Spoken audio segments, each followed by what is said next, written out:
Hello, and now for the Greek of Acts 22, verse 30 through 23, verse 5. This is our 31st week. We're getting close to the end of Acts. We have about 6 more weeks left, and we'll be done with the book of Acts. By the way, I want to move then into Hebrew. I've decided for my next section to do Isaiah chapter 40 through 66 in Hebrew. So that's visions of things to come. Well, Paul's been punched by a mob, arrested by the Romans. He spoke to the crowd, and now he's being taken before the Sanhedrin so that the Romans can find out what's really going on here. And so we jump in with verse 30, the last part. The verse divisions, as you may know, were added by Stephanus in 1550 in the Greek edition that he put together for the printing press, and the verses have more or less stuck. And so he was probably off a little bit here. I think most Bibles see the start of the next section at verse 30 at the end of chapter 22. So let's go ahead and start. Verse 30. And on the morrow, on the next day, wanting, that is the Chiliarch, the commander of 1,000, wanting to know the security of the what is accused by the Jews security. So it seems like we have,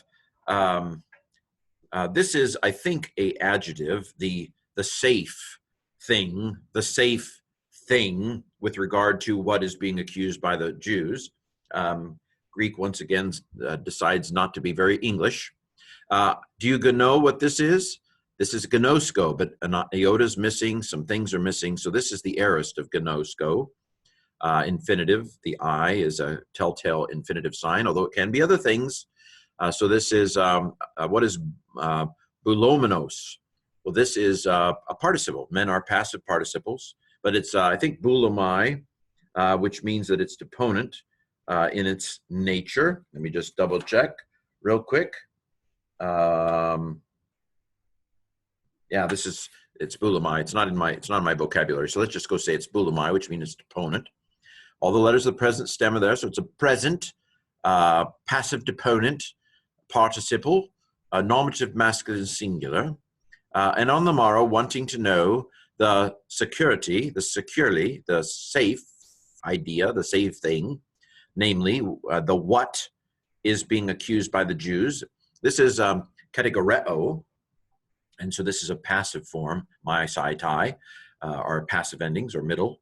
So it's a present, passive, indicative, third singular, what is accused by the Jews. The Chiliarch loosed him, released him, as it were. I don't think he's on his own recognizance. I think people are watching him, but he's not chained, perhaps. This is our luo, is our paradigm verb, right? Luo, luso, elusa. This is the aorist form. Sen is, that's an augment on the front, and sen is third person singular, aorist, active indicative, yes, of luo. He loosed him, and he commanded, there's sen again, aorist, active indicative, third singular from kaluo, with an augment on the front. He commanded the priests and all the Sanhedrin to come together. Come together right now over Paul. Okay, so this is plural. The article doesn't lie. The high priest. Normally there's only one high priest, and Ananias is mentioned down here as high priest. I talk a little bit about that in the podcast, but it seems like Acts has a way of thinking of there being multiple voices, which is historically true, of course, that there were multiple priestly voices, including both current and past priests, to come together. Elth, aorist, averkamai, sunerkamai. Ain is an infinitive ending. So there are two basic infinitive endings, I and ain. So them to come together. The subject is accusative, and then there's the verb. Now, I talk about whether, can a Chiliarch command the Sanhedrin to come together? See the podcast or hear the podcast. And having gone down, Paul, and having caused Paul to come down, this is agagagagagag, which is the aorist of ago, so katago, to come down. I think this feels causative active. They caused Paul to come down. It caused him to stand, another causative active from histemi. of histemi. Sen is aorist active indicative, third singular from histemi. They caused him to stand unto them, chapter 23, verse 1. And Paul, having looked intently at the Sanhedrin, this is sa, is aorist, aorist active participle, nominative masculine singular. Paul, having looked intently at the Sanhedrin, he said, aping an aorist, quote, to direct discourse, men, brothers, I with all good conscience, have lived before God until this day. Politeuo has a connotation of citizenship. I've lived as a Jew is kind of what he's saying here. I've lived as a good citizen of Jerusalem. I mean, those kind of political overtones are here. Perfect tense, because this is beside itself. Ending shoved right on the stem, so there's no oh my. So it's a perfect passive. Although I think this is politeuo my. I think it's a deponent, in which case, yes, that's right. Politeuo my, it's deponent. So we translate it actively. I have lived as a citizen before God until this day. And of course, the high priest isn't buying it, although we know that Paul's right before God. The high priest is probably not in heaven. And the high priest Ananias, who was a bad guy, commanded to those having stood next to him to punch him in the mouth. Oh, man. Tupto, through the tulips. Commanded, this is C is the key to hidden sigma. So we have a hidden sigma sen, same as these other ones up here, right? And so the sens, we've seen a sen, children go where I send you, is an aorist active indicative third singular, right? From epitasso. The high priest Ananias commanded to those having stood next to him. This is paristemi. This is the perfect participle of paristemi. How do I know that? I just have memorized it, I think. You know, I don't want to try to analyze the form because it's kind of weird. The sigma doesn't reduplicate with the sigma. I'm sorry. The C is a third person, a dative plural, right? The article never lies, dative masculine plural. To those having stood next to him, something like that, perfect participle, perfect active participle, dative masculine plural from paristemi. To strike him in the mouth. It could be a slap. Of course, this is the same word used of beating in the previous, or in chapter 21, I guess it was. So this is probably, he might be a little bloodied. We don't know. Okay, so let's keep going.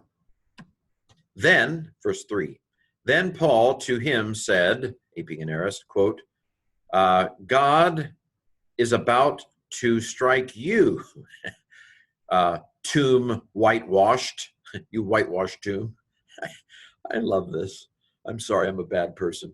Okay, so this is the present of mello, present active indicative, third singular.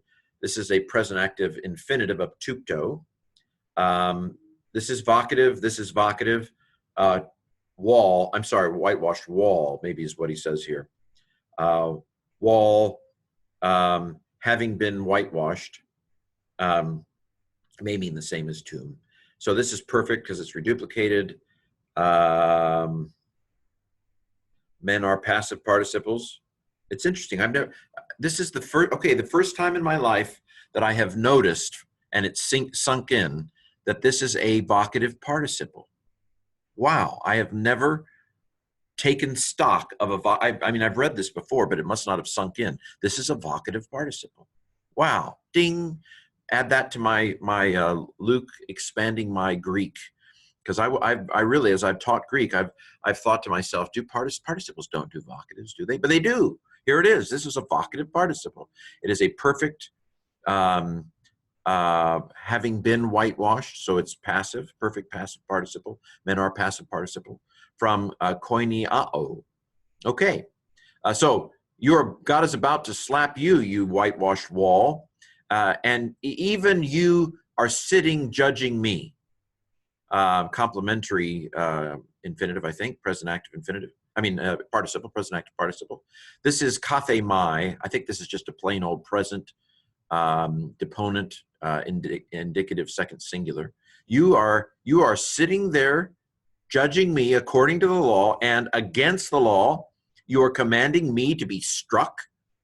This is to be struck, present passive infinitive.